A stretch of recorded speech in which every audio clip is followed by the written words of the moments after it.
Jenny Page. Awesome. I'm sorry. No, listen. When you say sorry, I have to do 10 push-ups, so no sorry. Okay, let's go. Shooting it raw? Yes. Shooting it raw. So now in this photograph, you hinted at it before, and we're gonna get into it. So in the photo, so you're standing, holding an oboe. Mm-hmm. There's Nemo, my oboe. Nemo, you're holding Nemo, your oboe. Behind on the screen is a slide of a very nice logo of the name Arbory, which I understand is your band. Yeah. And then behind you, I see like amps, and I see what looks like maybe a drum kit on the right, but definitely the fiddle. And we're talking about costume before. I don't think you're in costume in this one. No, just formal-ish gig. So this was a gig where we had to be kind of smart, but it doesn't have to be white tie, black tie, kind of smart. Let's just wait for the... Sorry. Helicopter landing. Is it landing? Yeah, it's coming down. Switch.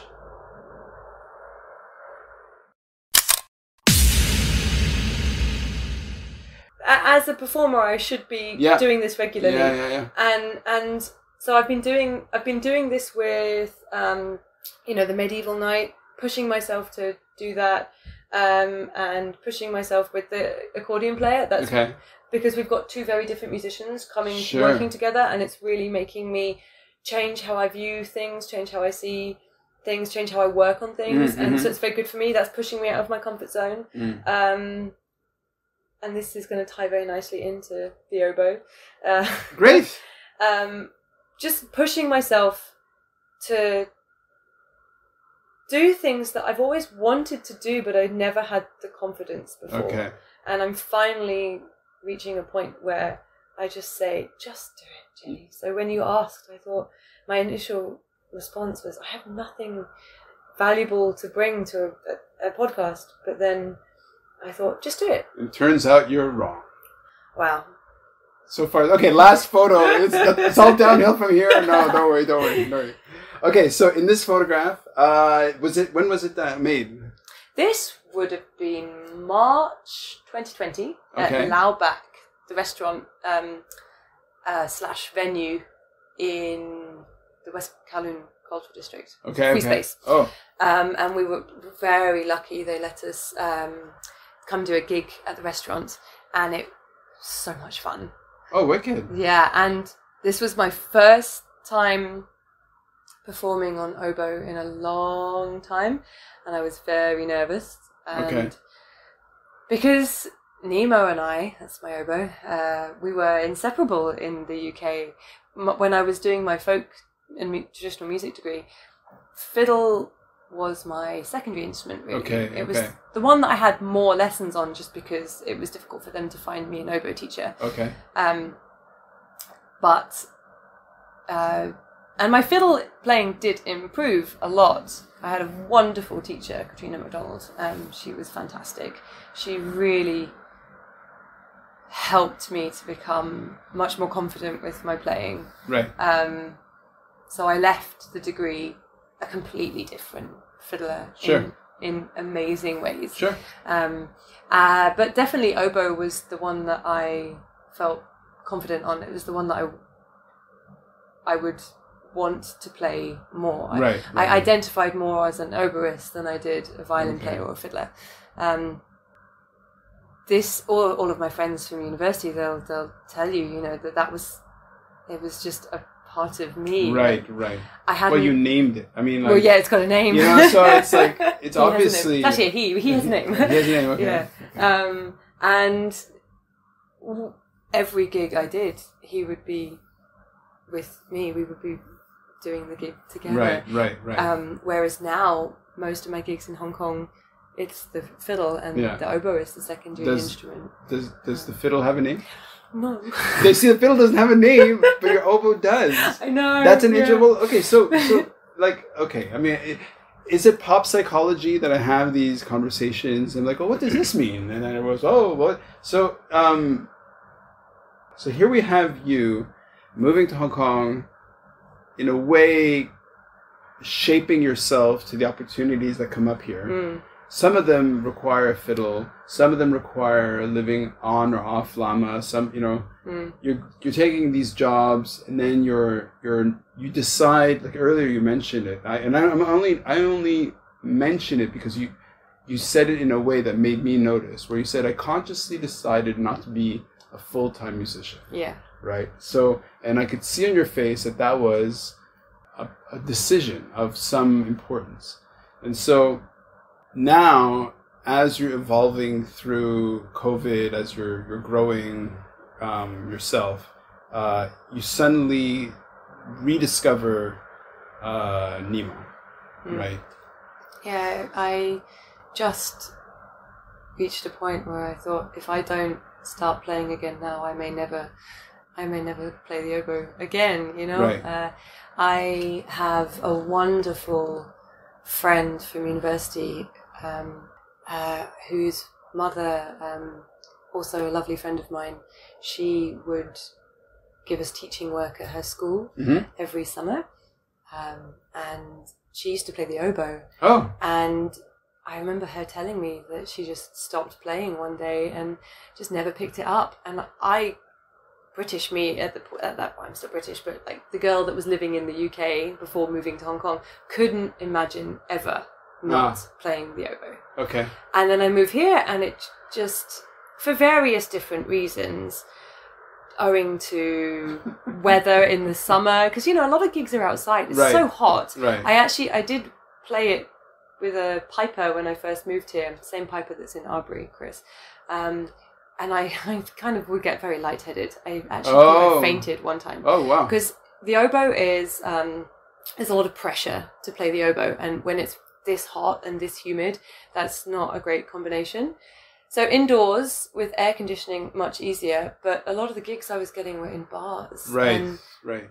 The oboe just gets lost, or miking it up is difficult, and it just didn't seem to, it wasn't wanted by a lot of the people that I was playing with. I don't mean that in a bad way, it's just I made it sound really terrible. No, it's funny. Poor Nemo. I know, yeah. We have to start a Nemo fan club. Like, with the punk band, for example, I think I made a joke one time where I was like, I'm going to bring my oboe, and they will just look at me like I'm crazy. A nutter. So, how, I guess you'd have to be a musician in a punk band, in a folk punk band, to get that, to understand why that's even a thing, or how that could be a thing. Okay. Yeah, so with the oboe, I just wasn't playing it as much, and then it just kind of got put away in a case, and then all the gigs were being done on fiddle, and I, next thing you know, 5 years has passed, and I haven't played. And interestingly, this meant that I kind of I kind of discovered who I am without the oboe, because I think we'd been so inseparable in the UK. I kind of identified myself through an instrument, and I don't really think that's healthy. Moving to Hong Kong, I've been able to find out who I actually am without the music, and be okay with who I am. Right. Eventually, I'm getting there. But isn't that a trajectory or a journey or a path that that we all, like, to a certain extent, you have the sense of self, especially when you come out of university. You it's such an intense time, and you're growing and changing, and all you're trying to decide who you really are. Yeah. And then, so in your mind, you have this identity that you, in your case, you attach. You really anchored it to Nemo, and then you start discovering or developing beyond that. And but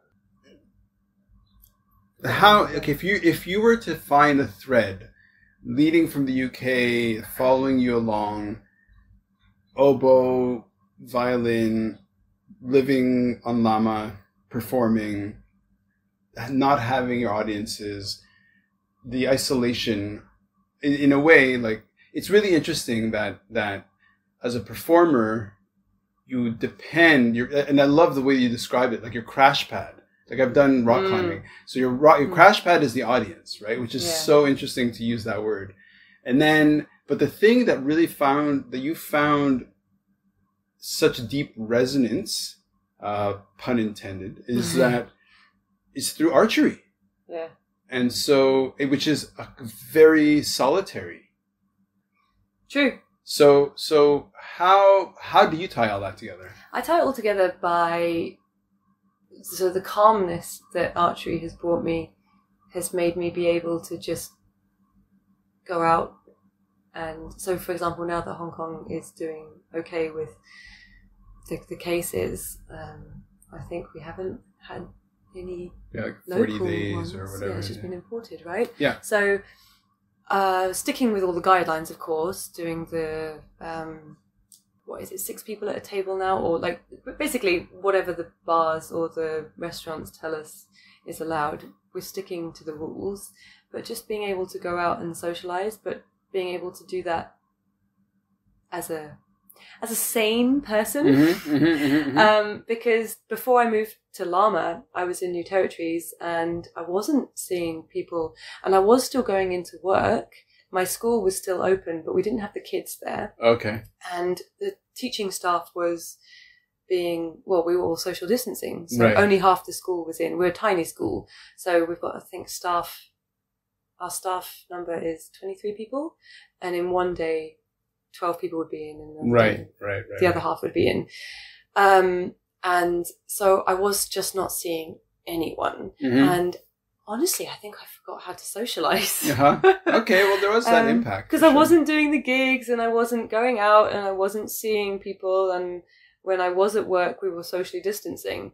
And this went on for months, as people across the world can understand this. Yeah.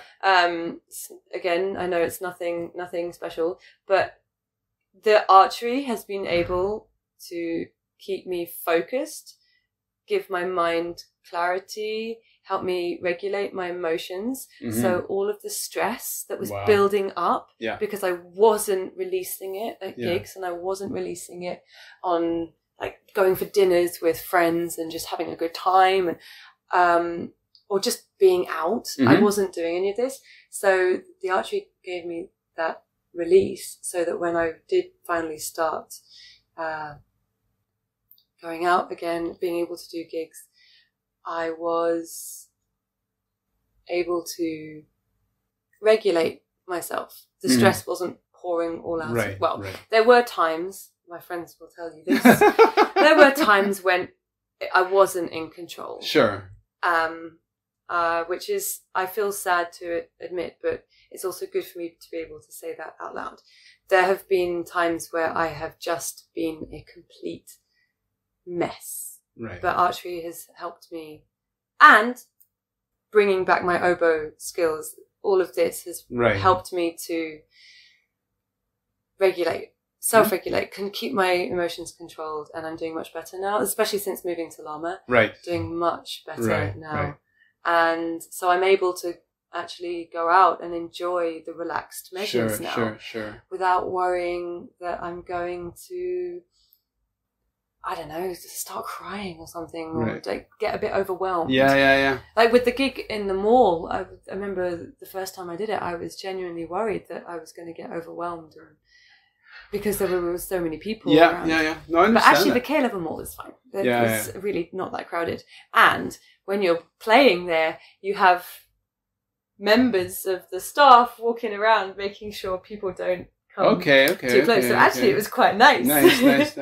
But yeah, I think that's how I would explain why archery is such a solitary thing, can help me to be more social, because it's helped me to start that journey of really self-regulating and letting things go, focusing on myself and the actions that I'm doing, and making sure I'm just being a good person in society. And you describe yourself as being like this, trying to be a good person. You seem very well adjusted. The archery seems to be working. Moments. We all do. So listen, Jenny Page, look, this has been great. We've been speaking for a while now, and Thank you so much. I really appreciate it.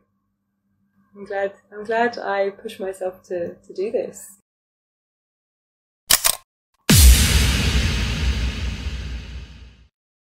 So is life really a gift? Really? Can you make every second count? That's the whole point of the podcast. So if you like what you've seen and you're inspired, because that really is my mission, then please give it a like, subscribe, and share. Shooting it raw?